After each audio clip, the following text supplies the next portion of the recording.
하나님 늘 교만한 자를 물리치시고 또 지혜를 자랑하고 자기의 능력을 자랑하는 자들을 멀리하시며 언제나 부족하고 가난하고 힘이 없는 자들에게 은혜를 베푸시고 또 자비를 베푸시고 긍휼을 베푸셔서 하나님의 그 은혜의 통치가 온 땅에 그렇게 누리도록 우리를 지으셨음을 봅니다. 하나님 오늘 이렇게 사무엘상하 긴 역사의 이야기를 들어갑니다. 그게 누가 하나님의 앞에서 겸손한 자며 누가 하나님 앞에서 교만한 자고 누가 자신을 자랑하고 누가 하나님을 기뻐하는지 이런 모든 것들에 의해서 이들의 명함이 달라지는 것을 봅니다. 하나님 이 일들이 우리에게 거울이 되어서 우리를 늘 겸손케 하시었고 그리고 늘 하나님의 은혜를 바라보며 주님께서 우리를 위해서 하신 그 역사 속에 우리가 기쁨을 누리고 늘 주님을 자랑하게 하시옵소서. 오늘 우리가 살펴보는 그런 모든 내용들을 통해서 하나님 당신을 나타내시옵고 그리고 우리의 마음속에 주님으로 인해서 기쁨과 커다란 믿음 가운데로 인도하시옵소서. 예수님의 이름으로 기도드립니다.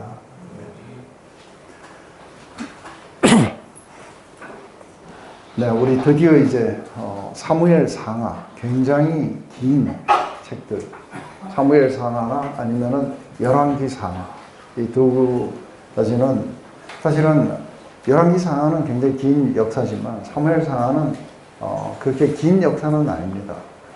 그저 한 100년 안에 일어났던 그런 모든 것들을 그렇게 나타내고 있을 뿐입니다.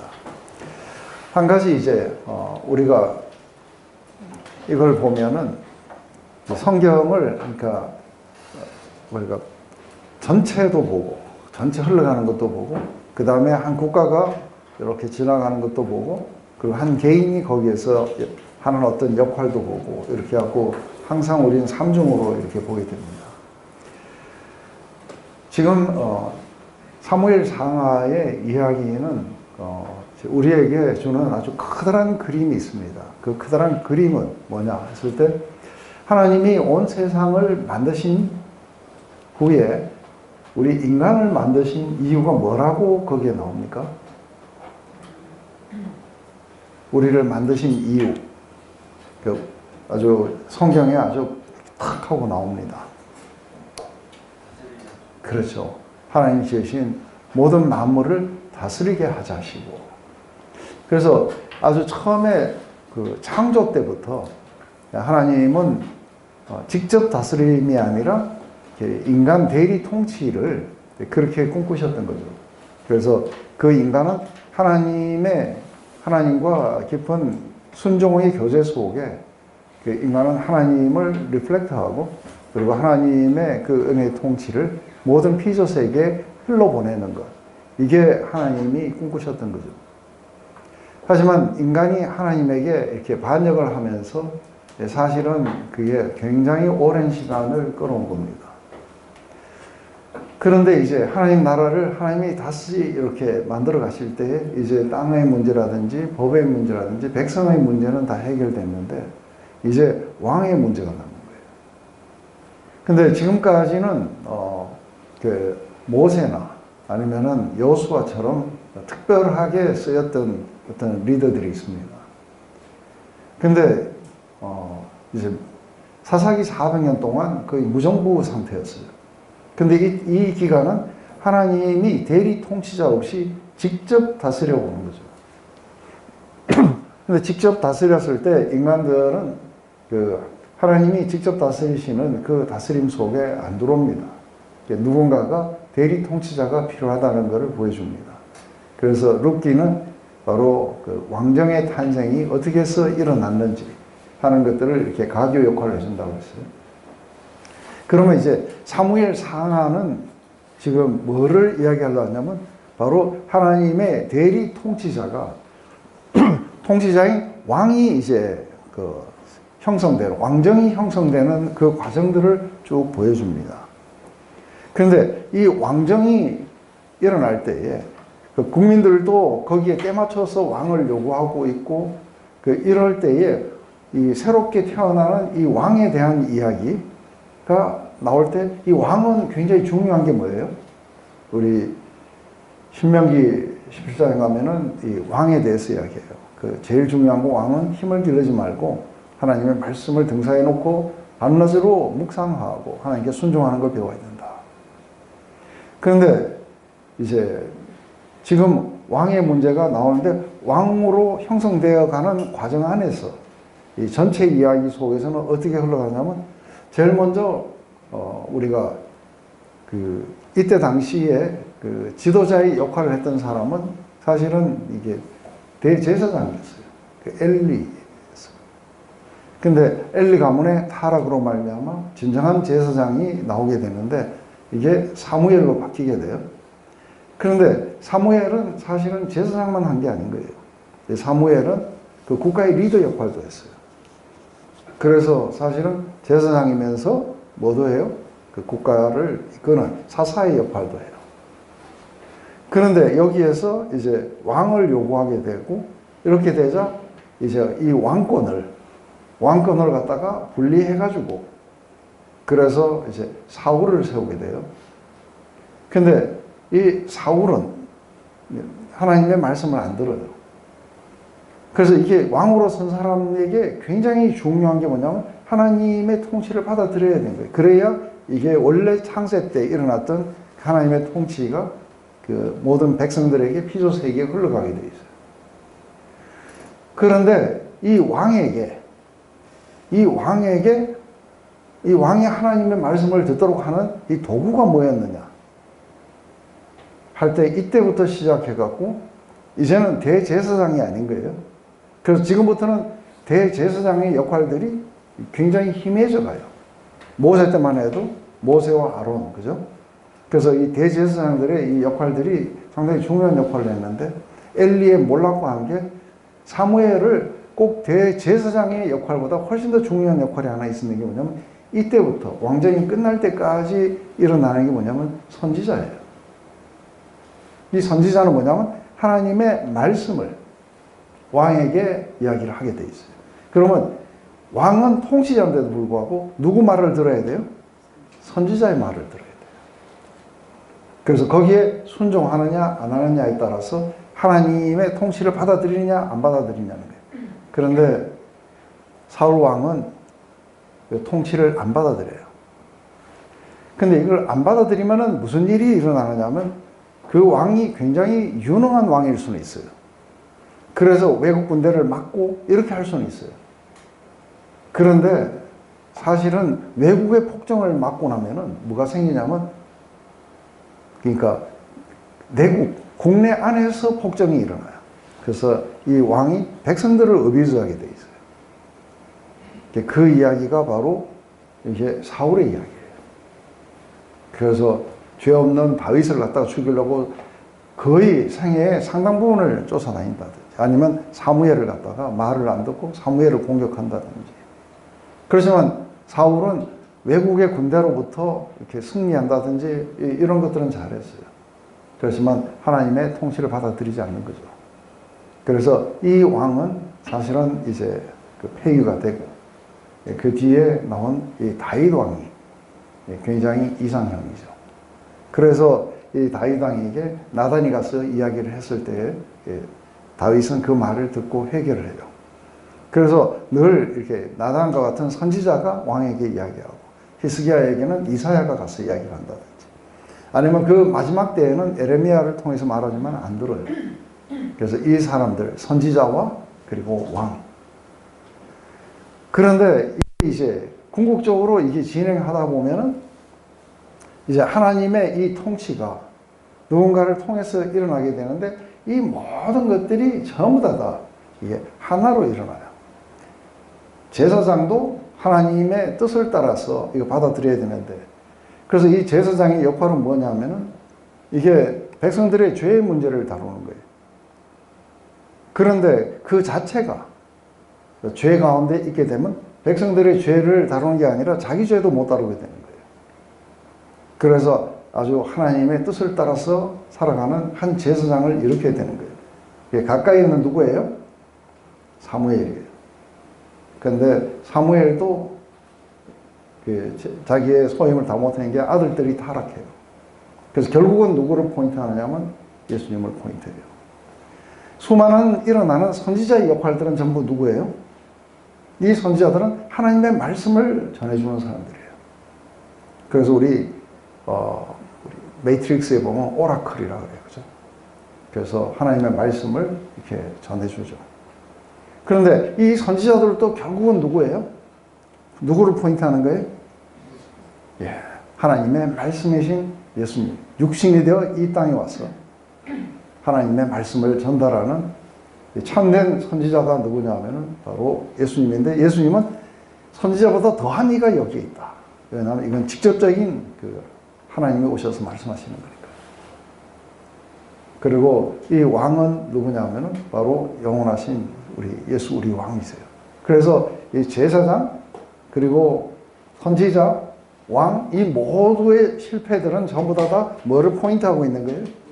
네, 예수 그리스도를 포인트하고 있는 거예요. 이게 이제 하나님이 전 역사를 이렇게 만들어 가시는 커다란 그림 가운데 하나고, 그 속에 이스라엘의 역사 속에서는 사무엘, 엘리야가 태어났다가, 그 다음에 사무엘이 나왔다가, 사울이 왔다가, 다윗이 왔다가, 솔로몬이 왔다가, 이러면서 그냥 뭐 오만 왕들이 왔다 갔다 하면서 결국 마지막에 실패로 다 끝나고 예수 그리스도의 오심을 바라보게 하는 거예요. 이게 이제 한 국가 안에서도 일어나는 거죠.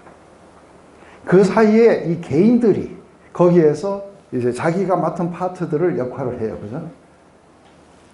그러면서 그 개인들은 그 속에서 잘못된 그런 어떤 것을 해서 이렇게 망하기도 하고 패망하기도 하고 또 이렇게 높이 들리기도 하고, 이런 많은 과정들을 한 개인들은 그 안에서 겪어가요. 그렇지만 이것을 한 개인의 이야기로 치부해가지고 그 속에서 하나님이 막 미주알고장 뭐 이렇게 하면 때리고 저렇게 하면 세워주고 막 그런 이야기가 아닌 거예요. 이것은 전체 흘러가는 하나님의 그런 모든 하나님 왕국을 세워가시는 그 과정 안에 한 작은 파트들로 일어나고 있는 거예요. 이래야 이제 전체 이게 뭐가 보여요. 그 사무엘 상하 이야기는 이 이야기예요. 그래서 이 속에서 모든 이야기들이 진행이 되고 그렇게 왔다 갔다 하는 일들이 그렇게 일어나게 될 거예요. 이렇게 본다면 이제 우리가 확실하게 이제 이 부분을 이해할 수 있겠죠. 그래서 우리 제일 먼저 이제 오늘은 1장부터 3장 마지막까지 사무엘이 태어나고, 그리고 엘리의 가문이 이렇게 몰락하고 사무엘이 이렇게 이제 부상해가는, 근데 아직도 완전히 부상을 하지 못한 채 사무엘의 그 어린 시절에 사무엘이 어떻게 하나님께서 직접 사무엘을 갖다가 제사장으로 삼으셨는지 하는 그 이야기예요. 그래서 사실은 사무엘은 제사장이라기보다는 선지자의 역할이 훨씬 더 강해요. 그래서 선지자로서 나라를 그렇게 다스리는 그러한 어떤 이야기들이 일어나게 되겠죠. 그래서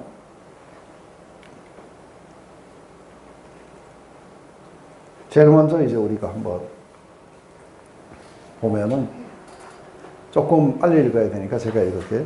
에브라임 선지 라마다 임소빔에 에브라임 사람 엘가나라는 사람이 있으니 그는 여로함의 아들이요 엘리후의 손자요 도우의 정손이요 수베의 현손이더라. 그에게 두 아내가 있으니 하나의 이름은 한나요 하나의 이름은 분인나라. 분인나는 자식이 있고 한나는 무자하더라. 이 사람이 매년에 자기 성읍에 나와서 실로에 올라가서 만군의 여호와께 경배하며 제사를 드렸는데 엘리의 두 아들 홈니와 비나스가 여호와의 제사장으로 거기에 있더라. 엘가나가 제사를 드리는 날에는 제물의 분깃을 그 아내 분인나와 모든 자녀에게 주고 한나에게는 갑주를 주니 이는 그를 사랑함이라.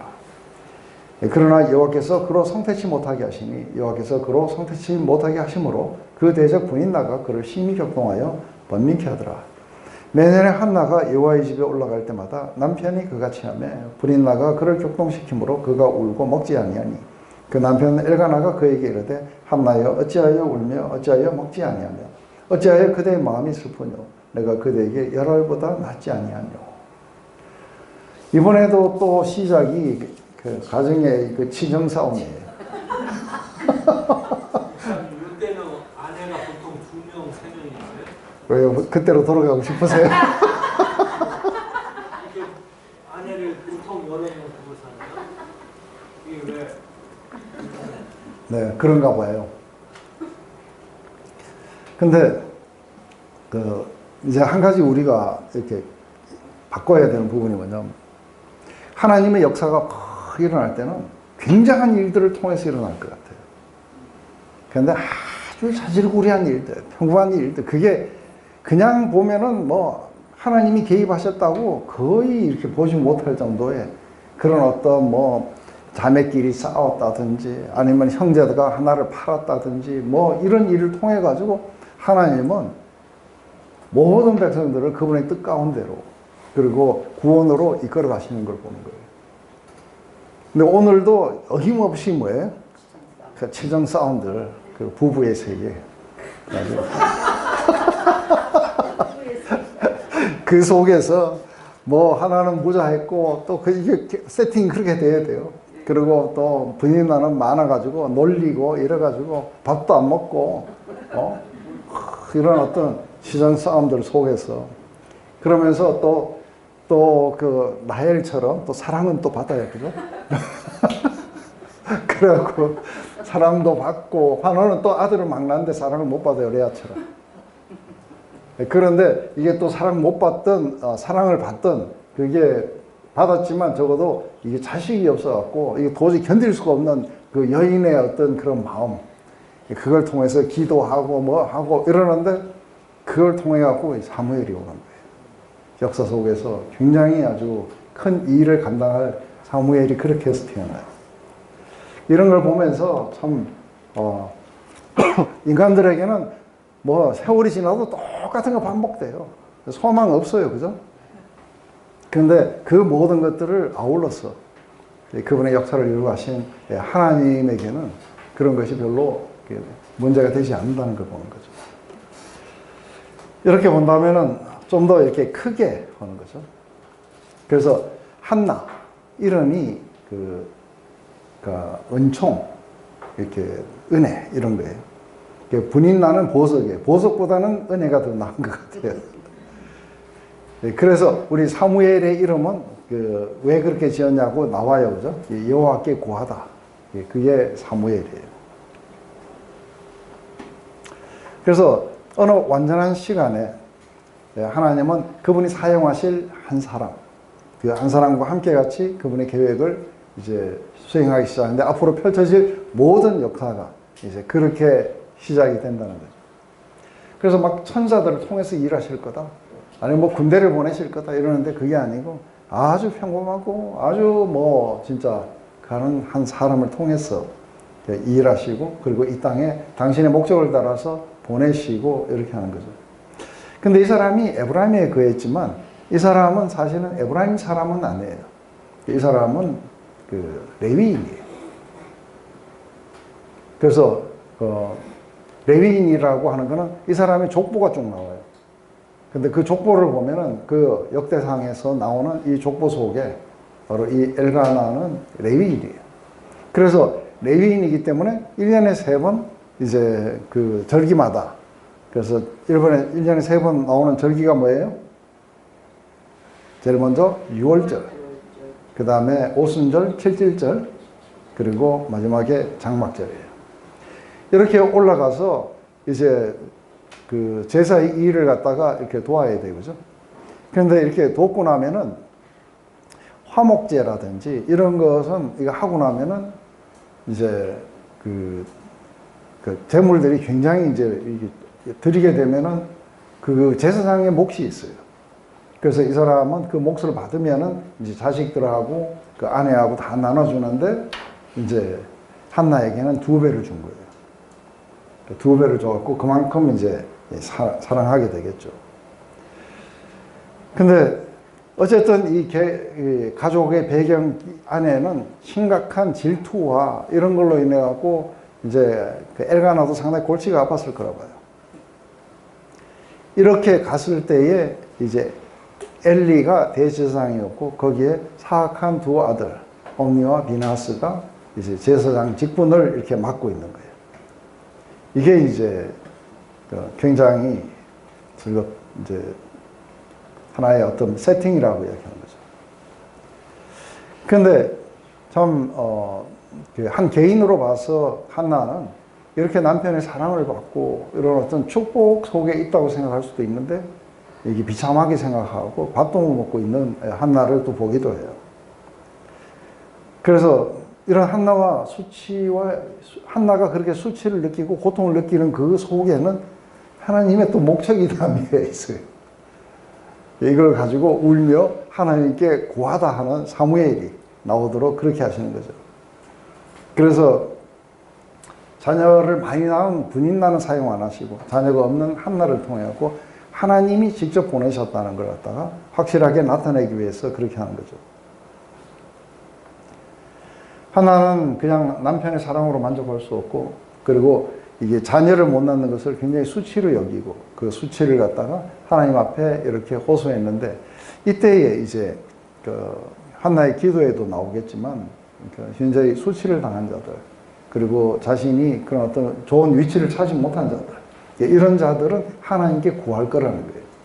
근데 분인나는 자기가 우위에 섰고 교만한 말들을 막 한 거예요. 그죠? 그랬기 때문에 나중에 하나님께서 그러니까 그런 자들은 이렇게 물리치고 버리실 거다 하는 이야기가 나온 거죠. 이게 이제 기도로 이어져요. 그들이 실로에서 먹고 마신 후에 한나가 일어나니 때에 제사장 엘리는 여호와의 전 문설주 곁 그 의자에 앉았더라. 한나가 마음이 괴로워서 여호와께 기도하고 통곡하며 서원하여 가로되 만군의 여호와여, 만일 주의 여종이 고통을 돌아보시고 나를 생각하시고 주의 여종을 잊지 아니하사 아들을 주시면 내가 그의 평생에 그를 여호와께 드리고 삭도를 그 머리에 대지 아니하겠나이다. 근데 여기서 한나가 마음이 막 괴로워요. 그죠? 근데 괴로워가지고 부르신 하나님의 이름이 뭐냐면은 자비의 하나님이 아니고 만군의 여호와예요. 왜 만군의 여호와예요? 지금 한나에게는 최고의 대적이 누구예요? 분인나예요. 그래서 자기를 도울 군사적 하나님, 이 만군의 여호와를 이렇게 부르는 거예요. 그래서 자기를 도와주시면은 자기가 분인나를 이길 수 있다는 거예요. 그 보면은 사실은 뭐 한나가 얼마나 경건한 여자였다 어쨌다 하지만 사실은 뭐 경건한 여자가 이 정도면 우린 더 경건해요. 안 그래요? 인간을 높이고 이런 걸 하면 안 돼요. 이 속에 질투 속에 기도한 거예요. 그러니까 이 기도가 사실은 순수하다고 볼 수는 없어요. 하지만 하나님의 뜻은 이미 사무엘을 보내기로 결정이 됐고 브린나의 고통과 기도 이런 걸 통해 가지고 이걸 보내주실 거라 봐요. 그런데 만약에 이렇게 내 고통을 돌아보시고 그래서 만약에 아들을 주시면은 나시린으로 삼겠습니다. 이렇게 머리에 삭도를 대지 않겠다 하는 것은 나시린. 태어나면서부터 이게 삼손은 태어나면서부터 나시린이었어요. 근데 하나님이 자기 아버지에게 태어나면서부터 나시린이라 그래도 술 먹고 머리 기르고 이게 뭐 이러면서 사실은 나시린의 역할을 안 했어요. 예, 그런데 어제 한나는 하나님께 만약에 아들을 주시면, 그래서 내 고통을 없애주시면 그를 평생에 여호와께 드리겠습니다 하고 이런 서원 기도도 하게 되겠죠.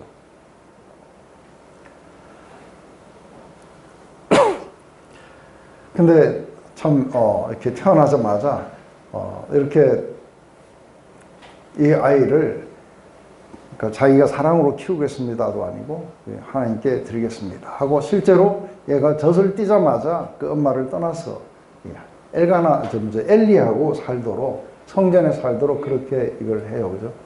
이런 모든 것들이 사실은 이게 뭐 베스트의 모범이다든지 그렇게 보진 않아요.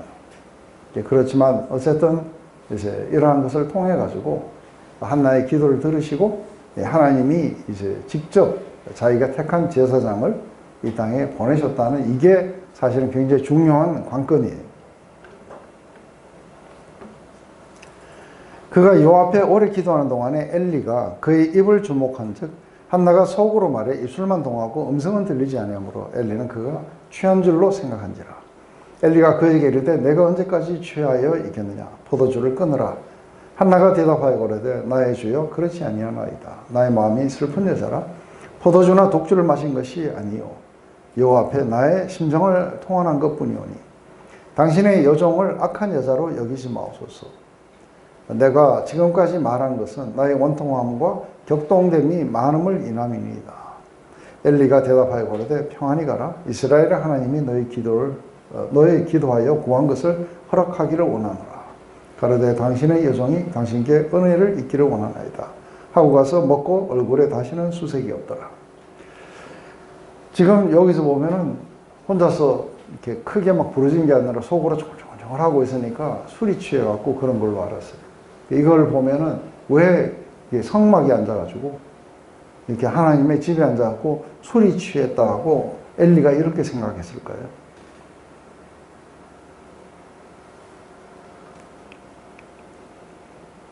퀴즈.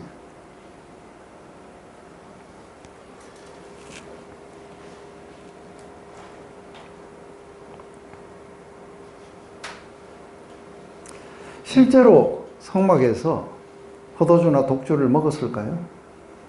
많은 사람들이? 네? 먹었어요? 목사님 지난번에 11조는 고기 가져와서 먹고 마시고 즐기라고. 그러니까 그렇게 대답하시면 되지. 시비 걸지 마시고. 그러니까요. 거기서 우리 신명기 14장에 11절 규례에서 그래서 너무 멀어서 가지고 오지 못하거든 돈으로 가지고 와서 그리고 너희들의 그 우양이나 마음에 드는 것을 사고 포도주와 독주를 사서 여호와 앞에서 먹고 마시고 즐거워하라. 그래서 사실은 온 가족이 이렇게 하고 하다 보니까 이 성막에서 술에 좀 취한 사람들도 있었을 거라고요. 그런데 사람들은 많이 가고 있는데 혼자서 중얼중얼 하니까 너무 많이 마셨다. 그러니까 그만 마시는 게 어떻겠느냐 하니까 그게 아니라 나는 굉장히 슬픈 여자다 하고 자기는 여호와 앞에서 자기의 심정을 이렇게 통해를 했다. 그러자 이제 엘리가 네가 구한 모든 여호와께 모두 구한 것을 하나님께서 너에게 주시기를 원하노라 하고 이게 뭔가가 이런 이야기를 했는데 한나는 엘리가 한 말을 뭐래? 하나님의 말씀으로 받아들였어요. 그러고 나서 수색이 없어져 버렸어요. 모든 슬픔이 떠나가고 믿음 속에서 주실 거라는 어떤 확신을 가지고 이렇게 떠나가게 돼요. 이것도 또한 또 참 재밌는 거예요. 그죠? 그들이 아침에 일찍 일어나 여호와 앞에 경배하며 돌아가서 라마의 자기 집에 이르니라. 엘가나가 그 안에 한나와 동침하며 여호와께서 그를 생각하신지라 한나가 잉태하고 때가 이름에 아들을 낳아 사무엘이라 이름하였으니 이는 내가 여호와께 그를 구하였다 하니라. 사무엘의 이름이 여호와께 구하다예요. 이렇게 해서 이제 하나님께서 태를 닫으셨다 그랬어요. 그죠? 그리고 이러한 과정을 통해 가지고 하나님께 구하자 이제 하나님이 그를 잉태케 하고 그리고 그 이름을 갖다가 하나님께 구했다 하는 그런 어떤 의미로 사무엘을 하는데 하나님께 안 구한 왕들이 많아요. 안 그래요? 이 뒤에 펼쳐질 모든 이야기 속에서 하나님께 안 구해요. 그래서 사울도 어떻게 해요? 지금 하나님께 구하고 이렇게 전쟁에 나가야 되는데 이게 아주 하나님 나라 안에서의 전쟁은 하나님께 꼭 구하고 나가야 돼요. 그런데 그럴 필요가 없다고 생각하는 거예요. 사울은. 그리고 다른 뒤에 나오는 많은 악한 왕들은 하나님께 안 구해요. 자기 소견에 오른 대로 해요. 거기에 하나님이 이제 하나님께 구하는 자를 이렇게 주신 거예요. 그게 사무엘이었어요.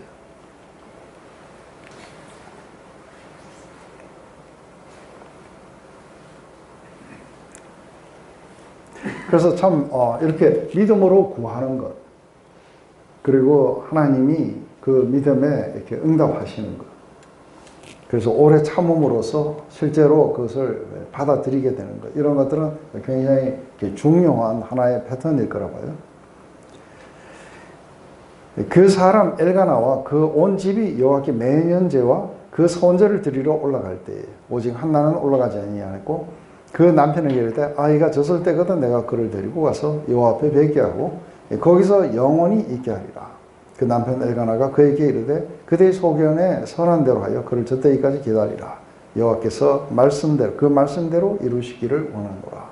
엘가나는 비록 부인을 둘 들어가지고 좀 이렇게 상당히 집안에 그런 여자들의 싸움들을 경험하면서 내심 좀 괴로웠을 수도 있는데 그런데도 불구하고 꼬박꼬박 이렇게 하나님께 가서 예배를 한다든지 온 가족들을 다 데리고 매주 예배에 참석을 한다든지 그러면서도 이제 하나님의 그 말씀이 그대로 자신들의 삶에 이루어지기를 원한다는 이런 어떤 믿음의 그 이야기들을 이렇게 하는 걸 본 거죠.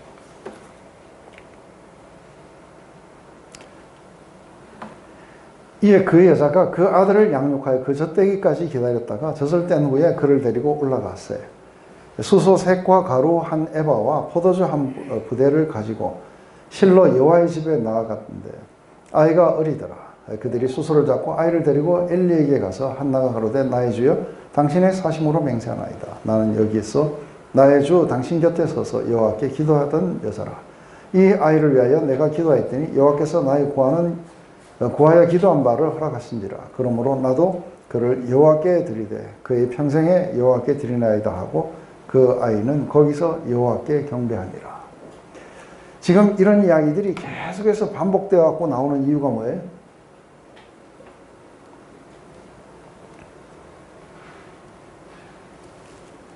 지금 이건 사무엘의 어린 시절이에요. 그죠? 그 어린 시절인데 이런 이야기들이 계속해서 그러니까 성경에 계속해서 반복되고 그리고 또 한나가 뭐 이런 이야기들은 그냥 이렇게 하면 안 돼요. 그냥 이렇게 기도했는데 사무엘을 주셨다. 그래서 사무엘이 자랐어. 뭐 이렇게 할 수도 있는 거예요. 근데 이거를 미주알 고주알 다 이야기해요. 그죠? 치정 싸움부터 시작해갖고 막 미주알 고주알 다 이야기하는 이유가 강조점이 어디 있는 것 같아요?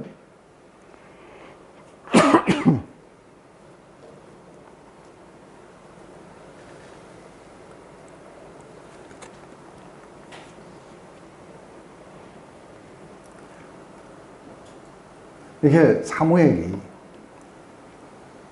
사무엘에게 내려준 굉장히 중요한 임무는 뭐냐면 왕을 세우는 거예요. 근데 이 왕을 세우는 자가 하나님께로부터 왔다는, 하나님이 직접 세우셨다는 굉장한 어떤 확신을 이렇게 국민들을 줘야 되는 거예요. 근데 지금 이 이야기들을 보면은 이 복잡하다는 이야기들을 같지만 사실은 그 속에서 사무엘이 어떻게 왔는지, 그래서 하나님께서 이런 어떤 목적으로 했고, 그리고 한나가 그렇게 기도했고, 그리고 이 아이는 젖을 떼자마자 이제 하나님의 전에서 자랐고, 그리고 이 아이가 어린데도 하나님께 경배했다고 이렇게 이제 이야기하는 거예요. 이것은 좀 더 뒤에 가면은 사무엘을 부르시는 세 번의 이야기 속에서 사무엘이 이제 아주 어린 나이부터 뭔 거예요? 선지자인 거예요. 이거 어린 나이부터 하나님이 직접 택한 그 사람이라는 것 갖다가 지금 계속해서 강조해 나가는 것을 우리가 여기서 이제 보게 되는 거죠.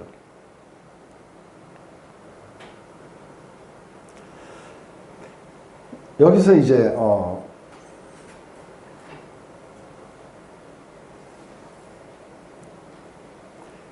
지금부터 이제 이렇게 사무엘을 주신 하나님을 굉장히 이렇게 찬양하는 이야기가 길게 나와요.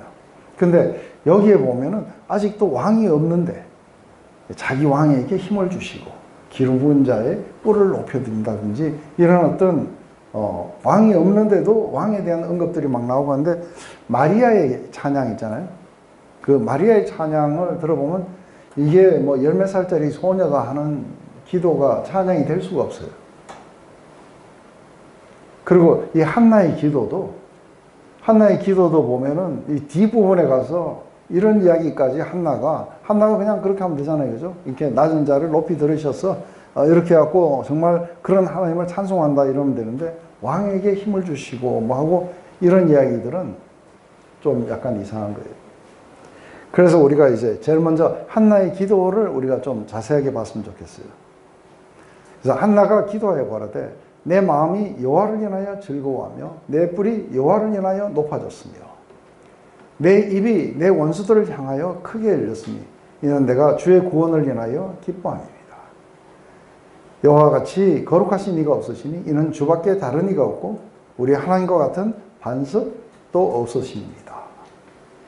그래서 지금 그 한나의 마음은 굉장히 기쁨으로 노래하고 있어요. 그것은 사무엘을 주신 게 아니라 사무엘을 주신 하나님으로 인해서 기뻐하고 있는 거예요. 내 마음이 여호와를 인하여 즐거워했다. 근데 여기서 보면 내 뿔이 여호와를 인하여 높아졌으며 하고 그래요. 자기 뿔이 높아졌다는 게 무슨 말이에요?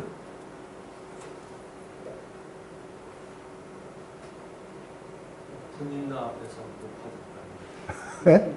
군인나하고 싸워서 이겼다. 받아가지고요.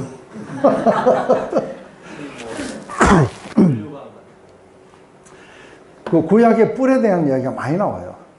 구원의 뿔이시오 하고 우리 지금 여기에서 이 두 가지는 구약에서 굉장히 많이 나오는 표현들인데 하나는 뭐냐면 이게 뿔이에요. 내 뿔이. 또 하나는 하나님 같은 반석도 없으시다 할 때 반석은 뭘 의미하는지. 그래서 한번 이게 뿔부터 우리가 한번 이렇게 봤으면 좋겠어요.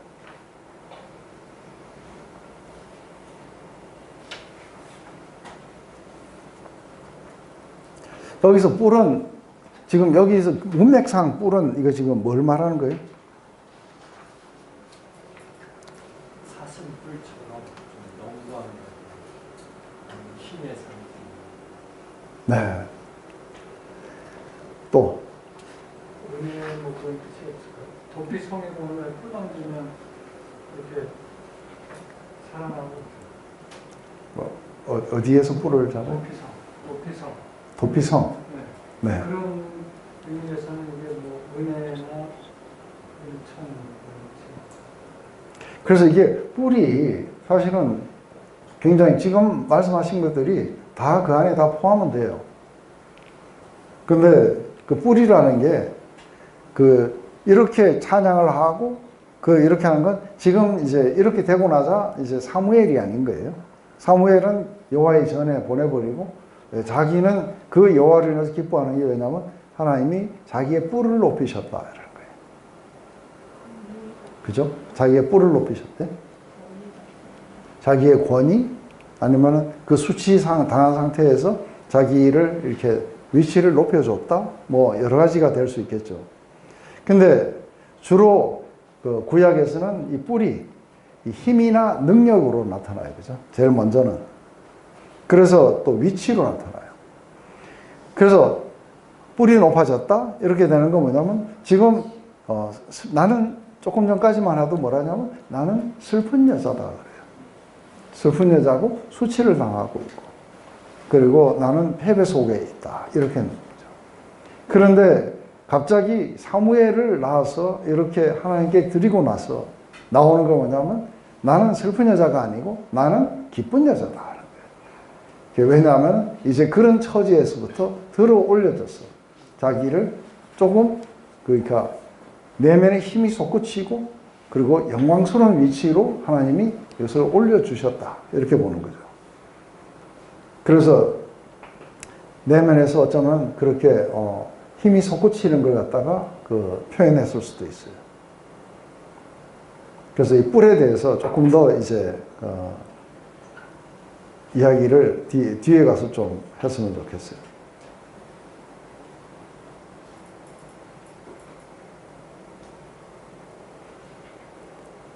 또 한 가지는 내 입이 원수들을 향해 크게 열렸다. 원수들이 누구예요? 분인나예요. 그래서 원수들 그런 게 이상한 거예요. 그러니까 이 자기의 대적은 분인나였어요.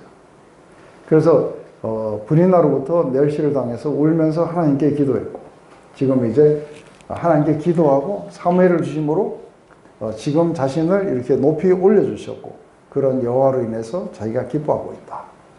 그러면서 이제 하나님 같은 그런 분은 없다. 주인 같은 반석은 없다 하고 이야기해요. 반석. 그래서 세 가지로 이야기하는 게 이와 같이 거룩한 이가 없고 이는 주밖에 다른 이가 없으며 우리 하나님과 같은 반석은 없다. 그래서 시편 우리 18편에 그 다윗이 그렇게 이야기해요. 그죠? 우리 하나님을 나의 반석이시다. 내가 여호와는 나의 반석이요 나의 요새시요 라고 이렇게 고백을 하고 있어요. 그래서 제일 먼저 이렇게 우리가 반석 이랬을 때 반석이 의미하는 바는 또 뭘까? 반석이라고 할 때는 우리가 좀 더 이렇게 의지하고 우리가 설 수 있는 어떤 기반을 말하는 거예요. 우리가 그 위에 이렇게 설 수 있는 기반. 그래서 만세 반석은 뭐예요? 반석은 반석인데 만세 반석. 만세 반석 열리니 내가 들어갑니다. 그죠? 그 만세 반석은 뭐냐면 Rock of Ages. 그거는 뭐냐면 모든 세대를 아우르는 영원한 반석. 그래서 영원히 우리가 세세토록 변함없고 무너지지 않는 든든한 우리의 기반이 만세 반석이에요. 그래서 이 반석을 신약에서는 어떻게 표현하냐면 바로 예수 그리스도로 표현하는 거예요. 우리의 신앙의 기반은 바로 예수 그리스도라고 이야기할 때 우리가 예수님은 우리의 반석이라고 하는 거죠. 근데 우리가 이렇게 잘 무너지는 이유가 뭘까요? 그죠? 신앙이 흔들리고 잘 무너지는 이유가 어디 있는 거예요? 우리가 신앙이 흔들리고 무너진 이유는 잘못된 곳에다가 모래 위에다가 지게 되면 흔들려요. 그래서 실제로 우리가 이렇게 잘못된 그 반석은 뭐냐 하면은 이것은 인간적인 능력이라든지 지혜 위에다가 이거를 하게 되면은 그래서 이 이야기를 할 때 우리 고린도전서 3장에 보면 그 이야기 나오죠. 무슨 이야기 나와요? 고린도전서 3장에? 그거? 50세 이상은 다 그거, 거기 이렇게 하면 돼요. 거기 보면 지금 고린도 교회의 문제가 뭐였느냐 하면 지금 이렇게 사도들이 만들어 놓은 터 위에 예수님이 반석이죠. 그런데 그 반석에 걸맞지 않는 인간적인 지혜라든지 세상의 것들로 그 위에 세워진 거예요. 이건 다 무너질 거라고 하는 거죠. 그런데 우리의 기반 자체가 이미 그리스도가 아니라 우리가 뭔가를 이룬 것을 갖다가 우리의 기반으로 삼으면은 내 삶이 이렇게 되거나 저렇게 되거나 내가 뭔가가 기분이 좀 좋고 내가 좀 요즘에 착한 일 많이 하면 그 굉장한 기반 위에 선 것 같다가 내가 실수를 한번 하고 나면 기반이 다 무너져 버려요. 그러니까 하나님이 우리의 기반이 아니고 예수 그리스도가 우리의 기반이 아니고 누가 기반이냐면 자기 행위가 기반인 거예요. 인간의 행위나 공로가 신앙의 기반이 되면은 신앙의 문제가 발생되는 거죠. 우리는 오직 예수 그리스도의 그 기반 위에 우리가 설 때 환난이 오거나 어떤 때와 하더라도 하나님은 나의 구원이시겠죠. 그래서 여호와는 나의 반석이요 나의 요새시요 나를 건지시는 자요 나의 하나님이시요 나의 피할 바위시요 나의 방패시요 나의 구원의 뿌리시요 나의 반석이로다. 이 속에 보면 이게 다 나와요. 그죠? 근데 앞에 나왔는 이 반석하고 뒤에 나오는 이 바위하고는 같은 말이에요. 근데 여기는 피할 바위고 이건 나의 반석인 거예요. 이때는 요새라는 의미예요. 그래서 우리가 좀 더 이렇게 보면은 이스라엘에는 산악지대가 많아요. 그죠? 그런데 어떤 데가 되게 요새예요. 이 바위가 많고 험난해야 돼요. 그런 데는 자연적인 이렇게 요새가 돼서 자기들을 갖다가 방어해 줄 수 있는 거예요. 이렇게 된다면은 이거는 이제 우리가 피할 바위, 우리의 산성 이렇게 이야기할 때 하나님 안으로 예수 그리스도 안으로 우리가 들어가서 우리를 갖다가 지켜주시는 그런 어떤 요새와 그리고 피할 바위다 했을 때 우리가 피신처인 거죠. 그래서 하나님, 우리는 환난으로부터 이렇게 피할 곳이 어디냐면 바로 이게 하나님인데, 어디로 피하느냐면 하나님의 그 심판으로부터도 우리가 빨리 피해야 돼요. 그런 의미 속에서 예수님은 우리의 피할 바이시고 우리의 요새시가 돼요. 그래서 하나님의 진노로부터, 하나님의 심판으로부터, 아니면 세상의 모든 환난으로부터, 공격으로부터 피할 바위가 누구시냐면 바로 예수님이신 거예요. 그래서 이 반석은 안전하고 견고해야 돼요. 그 위에 내가 서리라. 거기 섰을 때 흔들리지 않는 삶을 살 거라는 거예요. 그래서 이 몸의 소망 누군가 우리 주 예수뿐일세. 굳건한 반석이시니 그 위에 내가 서리라. 그 위에 내가 서리라. 이게 이제 우리가 피할 굳건한 반석이라는 거죠. 그래서 대개는 그러니까 안전한 장소, 확고부동한 곳, 이렇게 해서 이스라엘 백성들의 구원은 이렇게 하나님이시다 하는 상징으로 그분은 우리의 반석이시다. 그런데 또 하나는 이렇게 보면은 우리 구약에 보면은 반석에서 물이 나왔어요, 그죠? 나중에 이 반석에서 나오는 이 물을 갖다가 이 성령으로 이야기한다면 바로 이 반석은 예수 그리스도시다. 그래서 영원한 생명수를 주시는 그 굳건한 반석이 바로 예수님이시다. 근데 또 하나는 뭐냐면 예수님의 말씀을 듣고 준행해야 반석 위에 계신 거예요. 예수님의 그 말씀이 자기를 통치하도록 해줘야 실제로 반석 위에 서는 거다. 그냥 예수 그리스도만이 우리의 반석이 아니라 그분의 말씀을 듣고 준행해야 우리가 반석 위에 서는 거다. 준행하지 않으면 반석 위가 아니고 우리는 모래 위에 집을 지은 것 같을 것이다. 이렇게 얘기합니다. 우리 잠시 쉬었다가. 자신이 하나님의 이름에서 자신의 모든 위치가 그렇게 높아지고 또 자기의 내면 안에 이렇게 힘이 솟구치고 이런 이야기를 이렇게 하면서 이제 만고의 진리인 이렇게 교만하지 말 것, 이것을 갖다가 이제 이야기를 할 때 힘이 교만한 말을 다시 하지 말 것이며 오만한 말을 너희 입에서 내지 말지어다.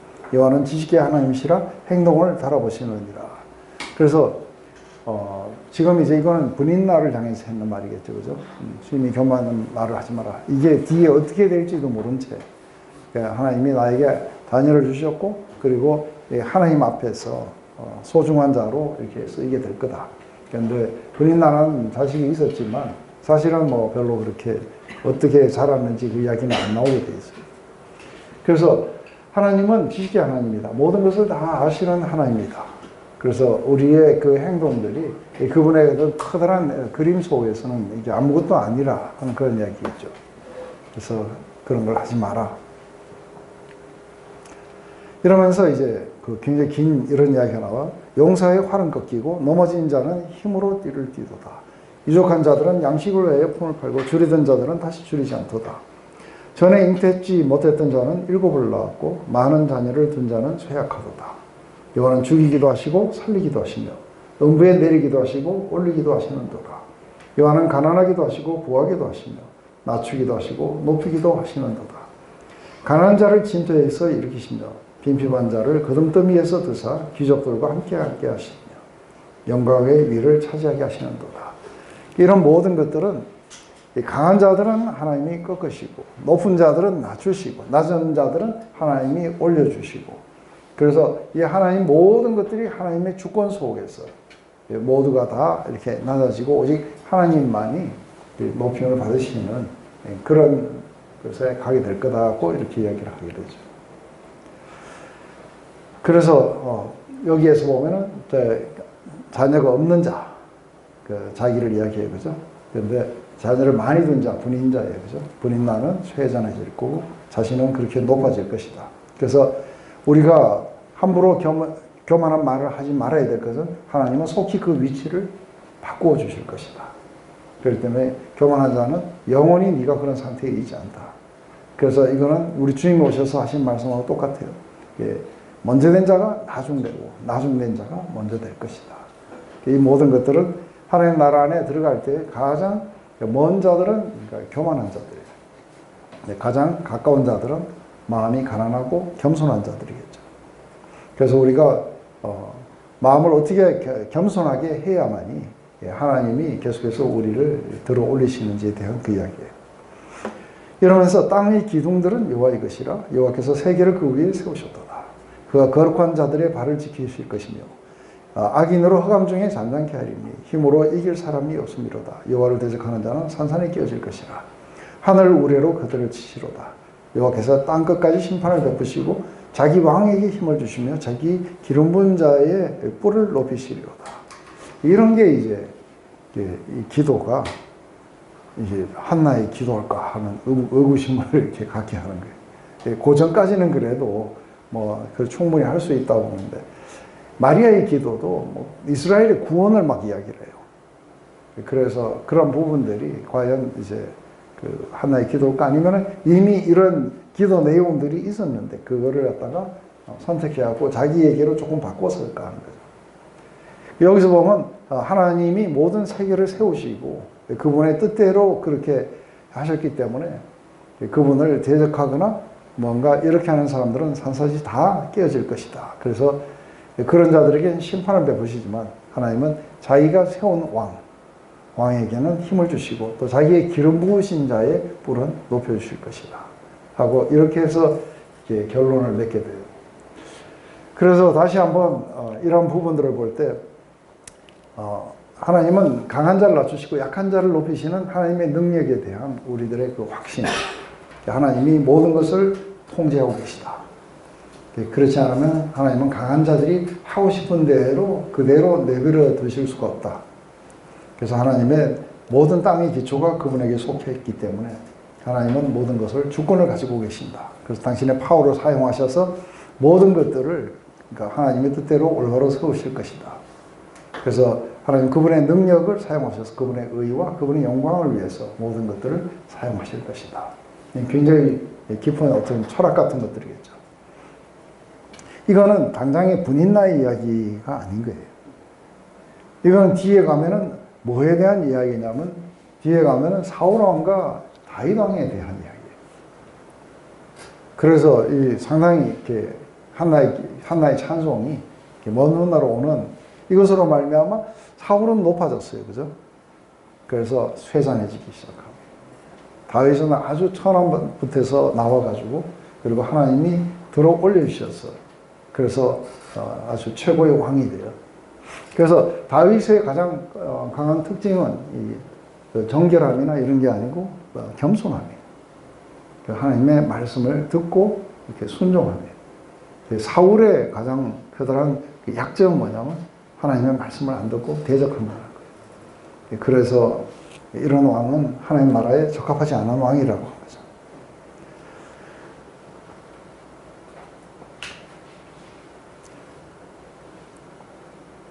그래서 이스라엘 왕이 없을 때에 한나가 벌써 왕에 대해서 이야기하고 한 것은 아마도 먼 훗날 오실 그런 어떤 그 예수님에 관한 그런 이야기가 아닐까. 왜냐하면 여기에서 기름 부은 자의 그 뿔을 높이신다 하고 이야기했을 때 예수님을 갖다가 이 세력 요한의 아버지 사가라가 있었어요. 사가라가 나중에 그 기도하는 내용 속에서도 그게 나와요. 예수님을 우리의 구원의 뿔이라고 이야기해요. 구원의 뿔. 아까는 한나가 자기의 뿔을 높이셨다 했는데 예수님을 구원의 뿔이라고 그러고 마리아도 그렇게 이야기해요. 그래서 아까 우리 그 최영석 교수님이 이야기한 것처럼 그것은 도피성도 있지만 제일 중요한 거는 그 제단이에요. 제단의 네 모퉁이가 뿔의 모양을 하고 있어요. 그래서 그 뿔을 잡으면은 그 그러니까 자비를 구하고 용서를 구하는 행위예요. 그래서 이 아도니아가 그 반역을 하고 이렇게 했을 때 이제 드디어 솔로몬이 이렇게 왕권을 잡자 어떻게 해요? 그 자기가 죽을 걸 알고 얼른 쫓아가고 제단에 있는 그 뿔을 잡고 자비를 구해요. 그래서 사실은 솔로몬이 죽이지 않고 그 보내주게 돼요. 또 이렇게 뿔은 단순하게 그런 것만 의미하는 게 아니라 굉장히 그 힘도 의미하고 또 교만도 의미할 수도 있어요. 그래서 뿔을 높이 든다든지. 그래서 우리 요한계시록에 가면은 이 염소들, 뭐 황소들 이거 나올 때 이게 뿔이 몇 개고 이랬을 때 이게 힘의 상징들, 교만한 것들 이런 것들을 갖다가 전부 표시한다고 봐요. 그 힘과 이런 것에 더해가지고 영광과 위엄도 여기 들어가 있죠. 그래서 모든 나라의 권세들 이걸 뿔로 표현하고 또 시편 기자도 주께서 내 뿔을 들소의 뿔같이 높으셨으며 하고 또 기름을 부으셨다 이런 이야기를 해요. 또한 시편 112편에는 그가 재물을 얻어 빈궁한 자에게 주었으니 그 의가 영원히 있고 그 뿔이 영광 중에 들리로다 하고 여기서 또 뿔이 이런 식으로 이야기를 해요. 그래서 이것은 그 영화롭게 들리는 어떤 상태를 갖다가 이게 뿔이라고 표현을 하기도 했다고 봐요. 그래서 뿔은 도대체 뭔가 했을 때 동물의 이 머리에 나는 딱딱한 부분이에요. 그죠? 그래서 성경에서 어떤 데서는 그냥 문자 그대로 동물의 뿔을 이야기하기도 해요. 또 내 모퉁이에, 재단의 내 모퉁이의 뿔을 이야기하기도 하고. 그래서 이걸 잡는다는 건 하나님의 구원의 능력을 우리가 붙잡는다는 그런 의미들로 쓰이게 되죠. 그래서 예수님이 우리의 구원의 뿔이시다는 것은 우리가 그 뿔을 잡으면 어떻게 돼요? 우리 안에는 이렇게 저주가 사라지고 우리의 구원이 오는 것은 예수님의 뿔에 있다.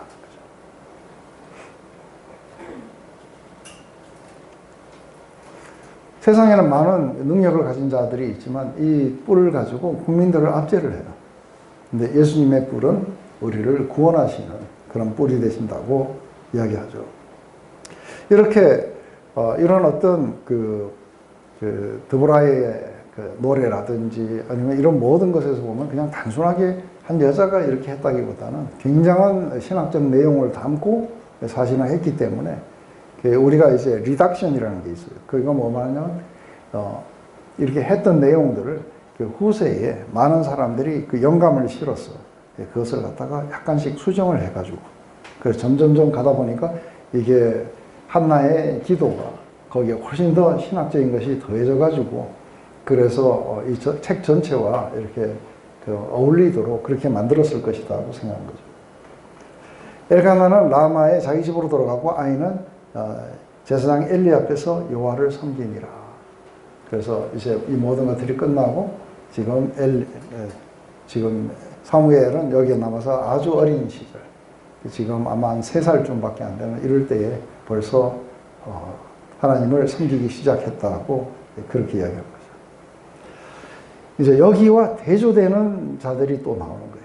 이제 지금 이 이야기들은 왜 하나님이 엘리 가문을 몰락해 하고 그리고 사무엘을 세워야 되는지에 대한 이야기가 나오는 게 바로 엘리의 아들들이에요. 엘리의 아들들은 불량자라 여호와를 알지 아니하더라. 그 제사장이 백성에게 행하는 습관은 이러하니 곧 아무 사람이 제사를 드리려고 그 고기를 삶을 때 제사장이 사원의 손에 3살 갈고리를 가지고 와서 그것으로 남비에서 솥이나 큰 가마솥에 써 가마에 찔러 넣어 갈고리에 걸려 나오는 것은 제사장이 자기 것으로 취해야 돼. 실로에서 무릇 그곳에 온 이스라엘 사람에게 이같이 할 뿐 아니라 기름을 태우기 전에도 제사장이 사원에게 와서 제사를 드리는 사람에게 이르기를 제사장에게 구워드릴 고기를 내라. 그가 내게 삶은 고기를 원치 아니하고 날 것을 원하신다 하다가 그 사람이 이르기를 반드시 먼저 기름을 태운 후에 내 마음대로 하는 대로 취하라 하면 그가 말하기를 아니라 지금 내게 내라. 그렇지 않으면 내가 억지로 빼앗으려 했으니 이 소년들의 죄가 여호와 앞에서 심히 크면 그들이 여호와의 제사를 멸시하였더라. 지금 이제 이거 중간에 나오는 이 내용들은 얼마나 여호와의 제사를 갖다가 이렇게 멸시하느냐. 이게 이제 어떻게 나오면 가져오는 제물들이 그 중에서 가장 좋은 기름의 부위는 하나님께 먼저 태워드리고 언제나 하나님이 먼저예요. 그러고 나면은 그 다음 남은 부분들이 주로 어깨하고 가슴살이 제사장의 몫이에요. 그리고 나머지 부분들은 마지막에 가져온 사람들이 가족들과 함께 나눠 먹게 돼 있어요. 그런데 지금 고기를 삶으면 갈고리를 아무거나 찍어갖고 꺼내면 자기 거예요. 그 다음에 이것도 또한 삶거나 태우거나 한 게 아니라 기름이 아직 그 속에 다 들었는데도 그것을 갖다가 무조건 날 것으로 내놔라 하고 이야기하는 건 뭐냐면 하나님의 것도 자기들이 가지겠다는 거예요. 그래서 그렇지 않으면 이제 폭력을 사용해서 그것을 뺏었다. 이렇게 하게 되는 것은 이제 여호와의 그 제사를 이들이 멸시했다. 그래서 사실은 지금부터 아론으로부터 내려오는 이 제사장 계열들은 이 세습이 되어 내려와요. 그래서 엘리가 죽으면은 이걸 누가 맡아갖고 하냐면 이 두 아들 중에서 큰 놈이 맡아갖고 할 거예요. 그런데 이게 하나님께 제사를 드리는 거고 백성들의 죄를 다뤄야 되는 이 사람들이 하나님을 멸시하고 있는 거예요. 그래서 이 사람들이 하고 있는 이것과 한 개인이 뭔가가 그 죄를 범하는 거하고는 이건 다른 이야기예요. 이건 이해가 되죠? 이거는 이 직무를 맡은 사람이 지금 엉뚱하게 하고 있음으로 말미암아 하나님께 드리는 모든 제사가, 그래서 이들은 사실은 인간에게 죄를 범하는 게 아니라 지금 하나님께 대해서 직접 죄를 범하는 거예요. 그래서 이 모든 것들이 사실은 아마 가나안인들의 영향을 받았을 거라고 보는 거죠. 하지만 이건 굉장히 심각하고 이 사람들이 지금 이미 제사장의 역할들을 하고 있다는 것 자체가 굉장히 문제가 이제 큰 것이죠. 이것과 대비했고 지금 이제 막 교차되어 나와요. 이것과 대비되어갖고 사무엘이 나와요. 사무엘이 어렸을 때 세마포 에봇을 입고 여호와 앞에 섬겼더라. 그 어미가 매년제를 드리러 그 남편과 함께 올라갈 때 작은 겉옷을 지어다가 그에게 주었더니 엘리가 엘가나와 그 아내에게 축복하여 가로되 여호와께서 이 여인으로 말미암아 내게 후사를 주사 이가 여호와께 간구하여 얻어들인 아들을 대신하기를 원하노라 하였더니 그들이 집으로 돌아가며 여호와께서 한나를 공부하사 그로 잉태하여 세 아들과 두 딸을 낳게 하셨고 아이 사무엘은 여호와 앞에서 자라더라.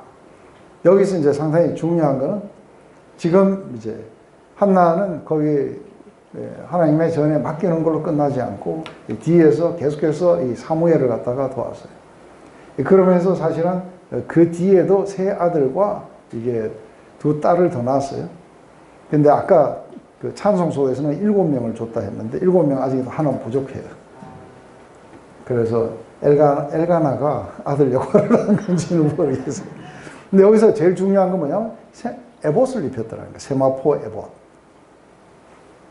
이 에봇은 누가 입느냐 하면은 이게 대제사장들이 입는 거예요. 제사장의 에봇이에요. 이것은 영광과 그리고 이게 고귀함의 이게 상징들이었어요. 그래서 이 에봇을 집에다 만들어 놓고 우상 숭배에 빠진 자가 누구냐면은 누구예요? 네? 기드온. 이것 때문에 막 전쟁이 벌어지고 이제 그렇게 하겠죠.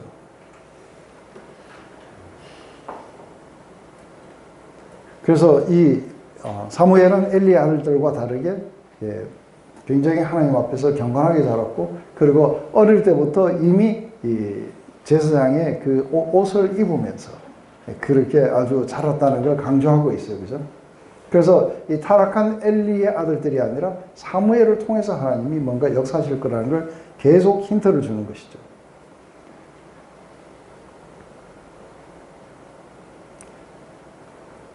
이제 엘리가 매우 늙었더니 그 아들들이 온 이스라엘을 향한 일과 회막문에 수종드는 여인과 동치 말씀을 듣고 그들에게 이르되 너희가 어찌하여 이런 일을 하느냐.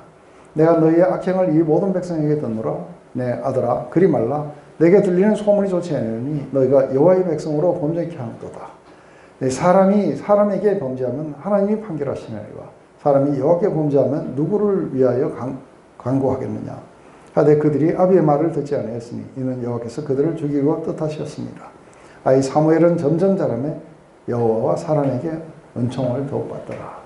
지금 이제 계속 비교가 나오죠, 그죠? 그래서 지금 엘리는 상당히 그 중요한 게 지금 자기도 직접 알아요. 그리고 사람들로부터 소문도 굉장히 안 좋아요. 근데 이게 이제 어떤 일들을 백성들을 이렇게 범죄하게 하는도다 하고 그래요. 이건 뭘 의미하느냐면 지금 하나님께 경건하게 예배 드리러 와서 희생제물을 드리는데 깔고리 가져와갖고 팍 끌어가 버린다든지 또 뭐가 있는 거예요? 그 성막에서 수종드는 여자들을 데리고 와갖고 자기 마음대로 산다든지 그러니까 이렇게 됐을 때 지금 대제사장의 타락으로 말미암아 사람들에게 끼치는 영향이 뭐예요? 예배하러 안 오는 거예요. 1년에 3번 오라 그래도 가면은 그것들 꼴보기 싫어갖고 못 가는 거예요. 맞아요? 그리고 가면은 제대로 되지도 않고 자기가 하나님께 경건하게 예배도 못 드리게 하고 이것들이 이런 행태를 부리는데 우리가 어떻게 가겠냐는 거죠. 그래서 엘리가 얘들에게 그렇게 말하고, 그러니까 너희들을 이런 소문이 안 좋으니까 그걸 하지 말아라. 사람이 사람에게 범죄하면은 그래도 하나님이 판결하시니까 하나님께 구하고 자비를 구할 수 있지만, 사람이 하나님께 범죄하면 누구한테 우리가 호소를 해야 되냐. 하나님은 하나님께 범죄한 자들을 하나님 직접 그렇게 처리하실 거다 하고 이야기를 해도 이들은 이렇게 말을 듣지는 않아요. 그래서 이건 이들의 타락은 점점 심해지고, 사무엘은 뭐예요? 점점 자라면서 우리 주님처럼 하나님과 사람들에게 더욱더 사랑스러워지고 은총을 받아가는 그 이야기들로 점점 이렇게 바뀌어가게 되죠.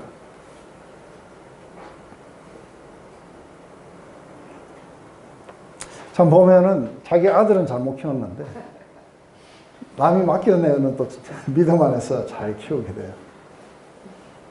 드디어 이제 심판이 일어나는데, 이게 좀 보면은 왜 이거를 이렇게 중복해 놨을까 하는데, 첫 번째는 하나님의 사람이 와서 뭐라고 해요. 그런데 나중에 보면 사무엘을 통해서 똑같은 말을 해요. 이걸 뭘 말하는 거예요? 사무엘이 하나님의 선지자가 맞다고 하는 것을, 하나님의 사자가 와서 했는 거나 사무엘이 직접 들은 거나 같은 이야기인 거예요. 하나님의 사람이 엘리에게 와서 그에게 이르되, 여호와의 말씀에 너희 조상의 집이 애굽에서 바로의 집에 속했을 때 내가 그들에게 나타나지 아니하였느냐. 이스라엘 모든 지파 중에서 내가 그를 택하여 나의 제사장으로 삼아 그로 내 단에서 분향하며 내 앞에서 에봇을 입게 하지 아니하였느냐. 이스라엘 자손이 드리는 모든 화제를 내가 내 조상의 집에 주지 아니하였느냐. 너희는 어찌하여 나의 처소에서 명한 나의 제물과 예물을 받으며 내 아들들을 나보다 더 중히 여겨 내 백성 이스라엘을 드리는 가장 좋은 것으로 스스로 살찌게 하느냐. 그러므로 이스라엘의 하나님 나 여호와가 말하노라. 내가 전에 내 집과 내 조상의 집에 내 앞에 영원히 행하리라 하였으나 이제는 나 여호와가 말하노라. 결단코 그렇게 아니하리라. 나를 존중히 여기는 자를 내가 존중히 여기고 나를 멸시하는 자를 내가 경멸하여 여기리라. 보라, 내가 내 팔과 내 조상의 내 집 팔을 끊어 내 집에 노인이 하나도 없게 하는 날이 이를지니라. 이스라엘의 모든 복을 베푸는 중에서 너는 내 처소에 환난을 볼 것이요 내 집에 영영토록 노인이 없을 것이며 내 단에서 내가 끊어버리지 아니할 너의 사람이 내 눈에 쇠장케 하고 내 마음을 슬프게 할 것이요 내 집에 생산하는 모든 자가 젊어서 죽으리라. 굉장한 이 부분이에요. 근데 이제 이 장에서 우리가 한 가지가 아는 거는, 하나님은 이 집안에 대대로 축복해 주신 거예요. 아론이 특별한 거 아니에요. 아론은 사실은 우상 금송아지 만들었던 사람이에요. 그렇지만 하나님이 자신에게 왔던 그런 모든 것들을 이렇게 주고 내 단에 올라가서 분양하고, 그리고 그 모든 것들을 너희들에게 다 베풀었고 다 주었는데, 그런데 이게 아들들에게 가는 게 아닌 거예요.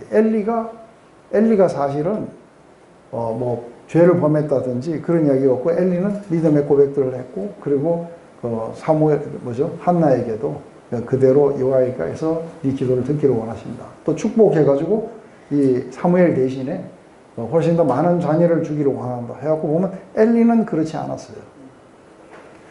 근데 이게 어디에 오느냐면 아들들에게 오는 게 아니라 하나님의 말씀이 이렇게 아들들에게 오면 아들들은 콧방귀 뀌었을 거예요. 근데 엘리에게 오는 거예요. 근데 엘리에게 왔을 때 이게 뭐냐면, 나는 이제 이 아론을 세우고 이렇게 했을 때 영원히 너희들의 위치가 내 앞에서 그 일을 하는 자일 것이다 했는데, 이게 이제는 그렇게 하지 않겠다고 하는 거예요. 근데 이렇게 하지 않겠다고 하는 이 부분은 지금 이게 엘리의 계열은 사실은 나중에 바뀌어요. 나중에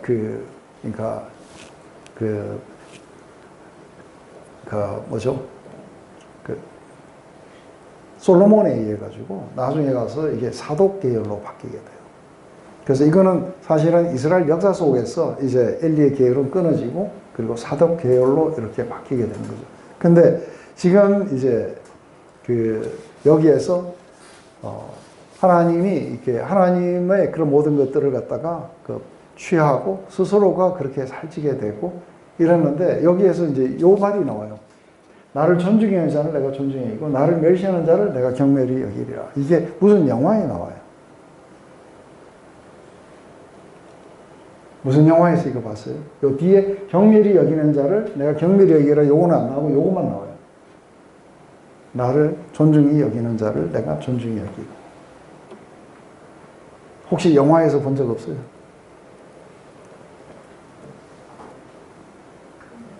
누가 줄거리를 보지 뭐 그 대화를 근데 더군다나 이게 영어로 적어갖고 이렇게 손에다 탁 지워져요. 불의 전차에서 에릭 리들이 400m 결승에 나갔을 때 갑자기 웬 남자가 와서 요 말씀을 적어갖고 딱 손에다 주고 그렇게 가요. 근데 이 말의 그 뜻은 뭐였냐면 에릭 리들이 100m 결승이 일요일날 열렸어요. 주일날. 그래서 그때 당시에 에릭 리들의 마음 안에는 내가 주일날 이렇게 뛸 수가 없다.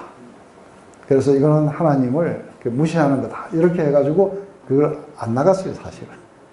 그러니까 마치 하나님의 사람처럼 와가지고 손에다가 네가 하나님을 존중하는 자를 하나님은 존중해 줄 것이다 하고 주면서 사실은 에릭이들이 400m 결승에 나갔을 때 그걸 줘요. 거기서 서가지고 막 뛰려고 하는데 그때 줘요. 그리고 나가서 400m 이렇게 신기록으로 우승을 하게 돼요. 금메달을 따게 되죠. 이러면서 엘리 집안에 이제 이런 어떤 굉장한 그 저주를 갖다가 이렇게. 근데 이 하나님의 사람이 누군지를 몰라요. 그죠? 다만 엘리 가족에게 지금 전달된 내용은 팽풀해요. 그래서 더 이상의 너희 계열이 하나님 앞에서 섬기는 자가 못 될 것이다.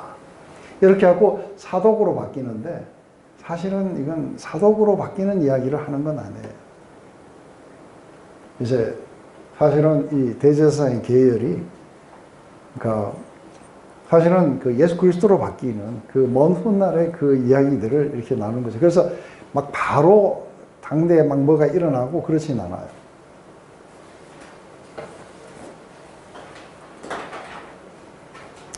근데 엘리는 한 가지 그 범한 죄가 뭐냐면은, 그러니까 만약에 이렇게 됐을 때 엘리는 하나님 앞에서 이렇게 하면 안 된다는 것을 아주 강하게 해야 되는데, 이게 퍼미시브한 아버지라고 그래요. 그죠? 그러니까 아들을 갖다가 그냥 방임하는. 이 아버지는 왜 방임을 하느냐면, 하나님보다는 그 아들들을 소중히 여겼다고 하나님의 사람이 말하는 거예요. 그래서 나보다는 그 아들들을 더 중히 여기고, 네가 그들의 폐역을 방임했다고 해요. 그러면서 하는 말이 나를 존중히 여기지 않았다는 거예요. 그래서 나를 갖다가 존중히 여기지 않은 자를 나도 그렇게 존중히 여기지 않겠다 하는 그 이야기들로 이제 어떻게 이렇게 일어나게 되는지. 그래서 결국은 이 이야기는 저 뒤에 열왕기 상해 2장에 가서 솔로몬에 의해서 사실은 이게 그 엘리 계열이 사독 계열로 바뀐다는 것은 그 훗날의 이야기예요. 그죠? 그래서 팔을 끊겠다는 건 힘을 잃게 될 거다. 그래서 영원히 그 힘을 잃게 되고, 그리고 이 모든 것들을 내가 변경하겠다고 말씀하시죠.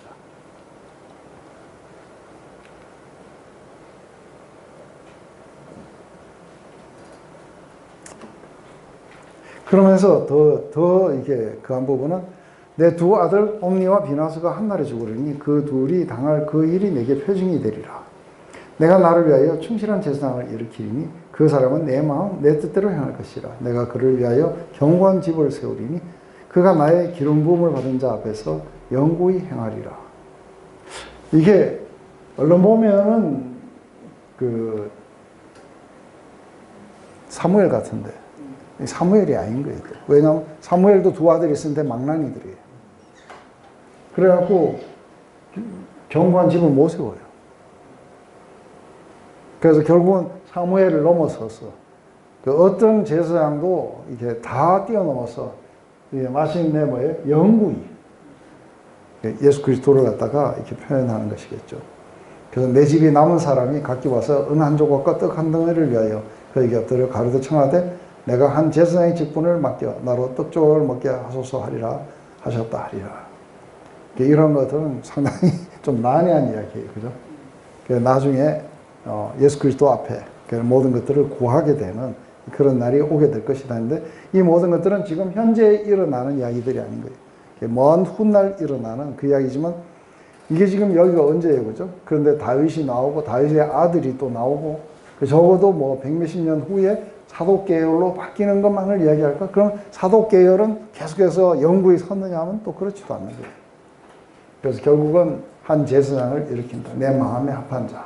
그래서 멜기세덱의 반차를 따라서, 아론이 아니라 멜기세덱의 반차를 따라서 영원한 제사장, 예수님을 일으키시겠다는 그 의미로밖에 이렇게 해석이 안 되는 거예요. 그렇지만 이렇게 분명히 하겠다는 어떤 표시로 주신 게 뭐예요? 어떻게 이렇게 하시겠다는 분명한 하나의 표시로 주신 게 뭐냐면 바로 두 아들이 한 날에 죽게 될 것이다 하는 것은 표징이 되게 될 거라고 이야기를 하는 거죠.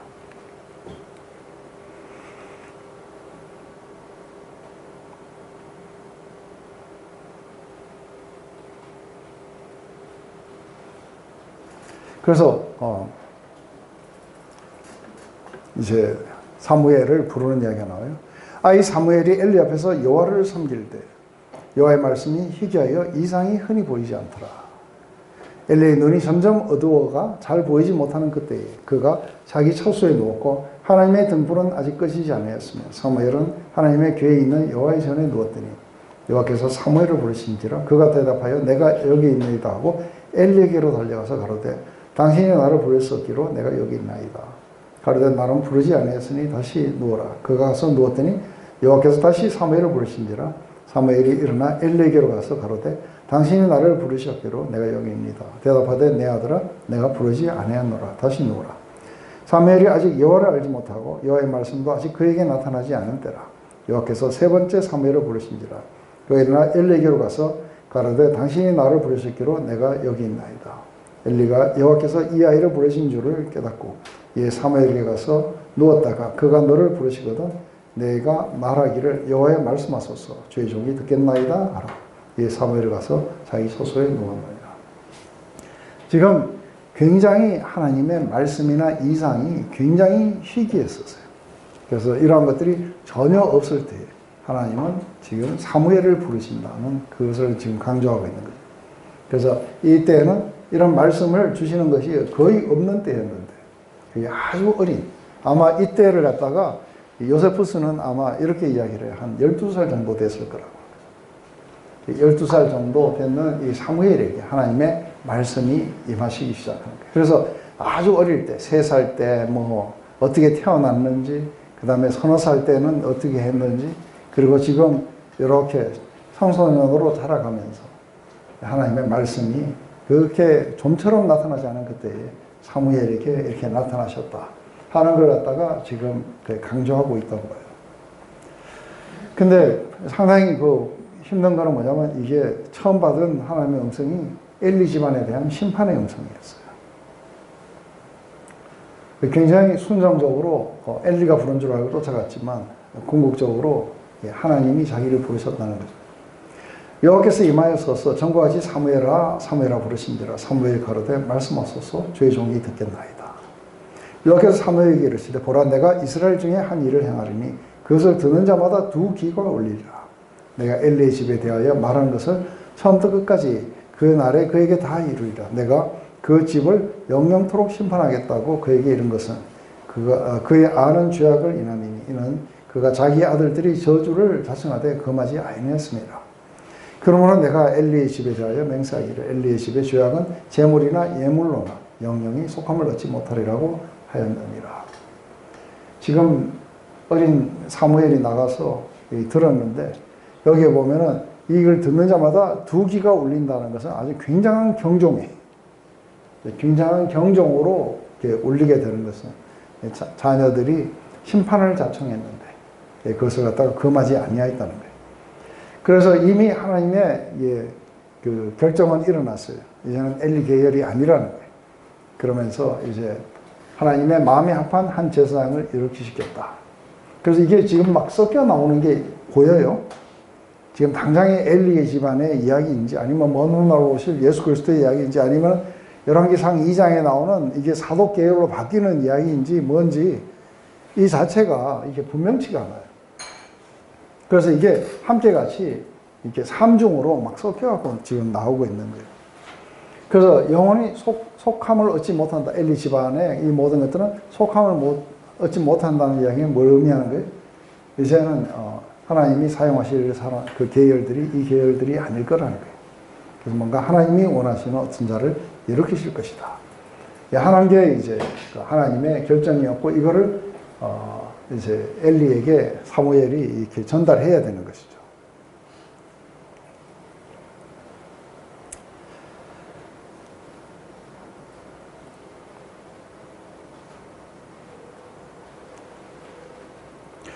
지금 우리가 이렇게 보면 여기에서는 이게 더 이상의 하나님의 그런 어떤 심판이 돌이킴이 없다 했는데 신약에서도 이렇게 용서받지 못할 죄가 있어요. 그것에 대해서는 구하러 하지 않는다. 신약에서 용서받지 못할 죄가 뭐예요? 성령을 거부한다는 것은 예수 그리스도의 희생을 갖다가 받아들이지 않는 죄. 그것을 갖다가 부정한 것으로 여기고 하나님의 아들 그 십자가를 이렇게 아주 값어치 없는 것으로 만들고 받아들이지 않는 자들은 사함이 있을 수가 없다 하는 거죠.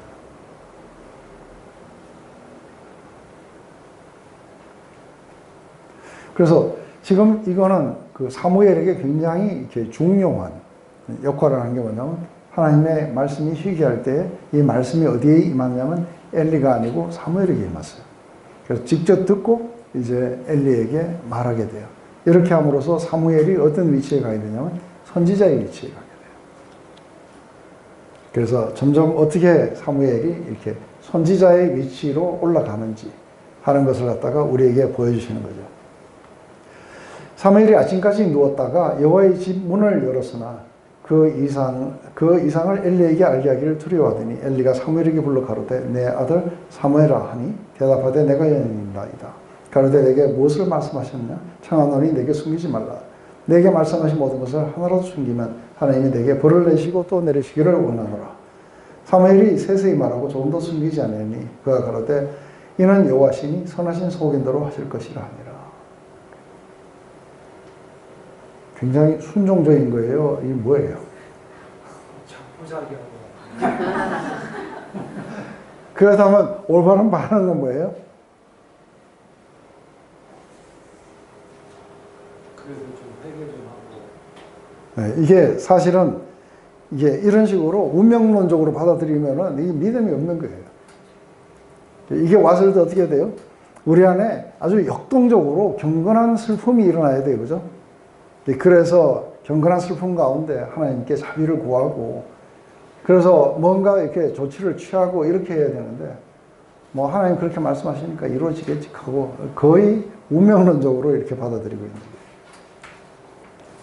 이러면서 이제 사무엘이 자라매 여호와께서 그와 함께 계셔서 그 말로 하나도 땅에 떨어지지 않게 하시니 다한에서부터 브엘세바까지 온 이스라엘이 사무엘은 여호와의 선지자 세운 짐을 알았더라. 결국은 하고 싶은 이야기가 이거였어요.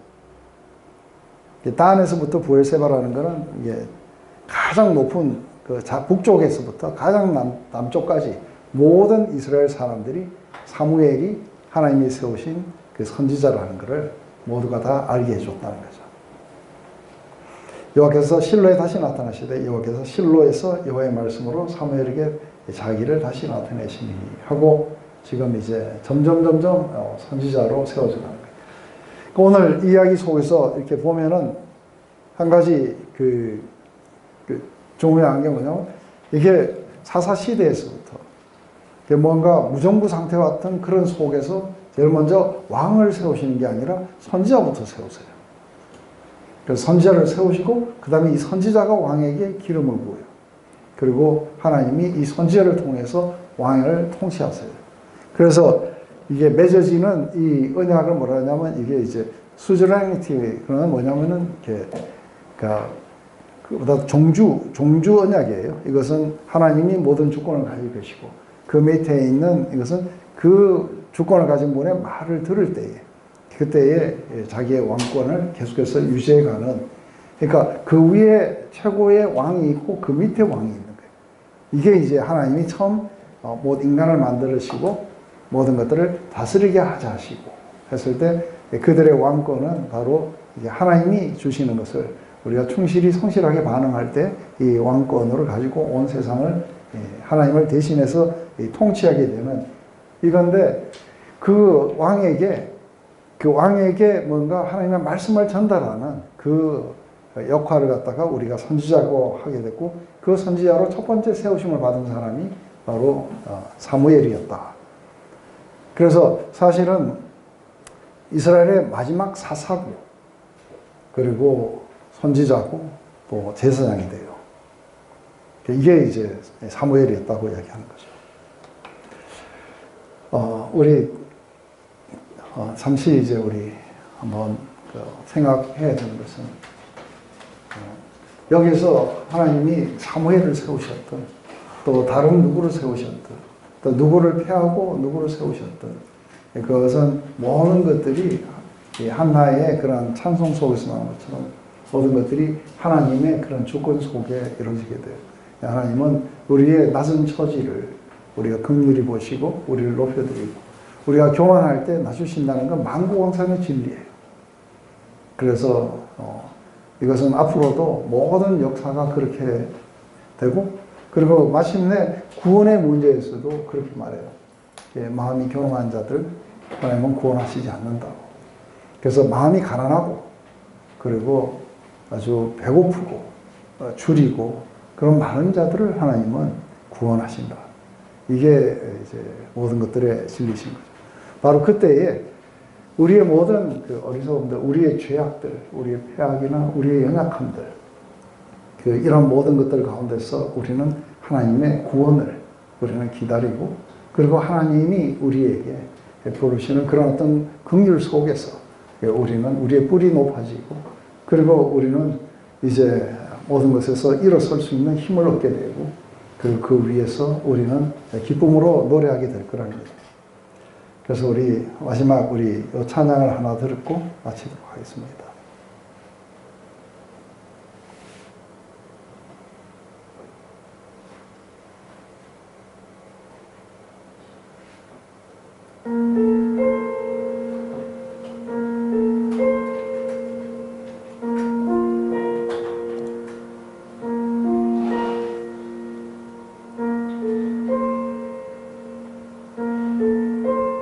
만세 방석 열리니 내가 들어갑니다.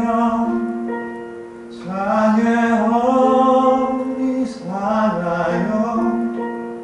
물과 피를 흘린 건 내게로 되어서 정결하게 하소서.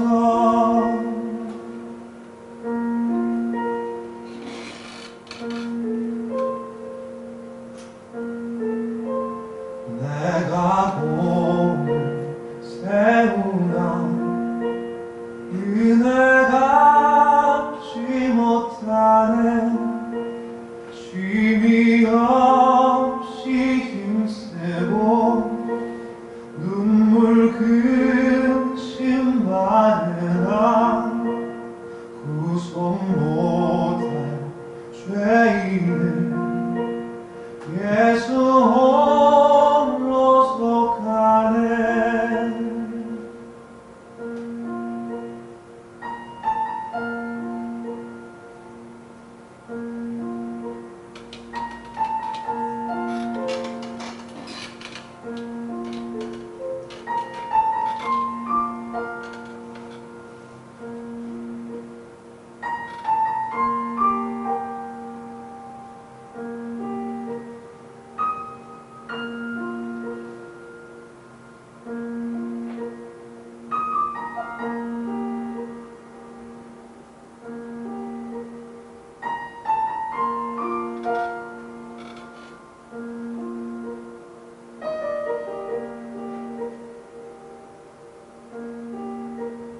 빈손 들고 앞에 가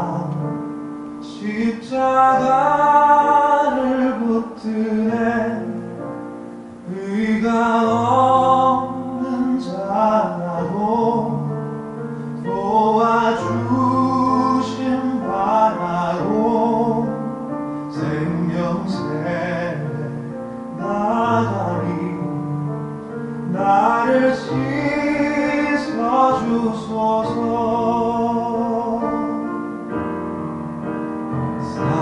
살아생전 숨쉬고 죽어 세상 떠나서 거룩하신 주 앞에 끝날 심판 당할 때 만세 만성 열리니 내가 들어갑니다.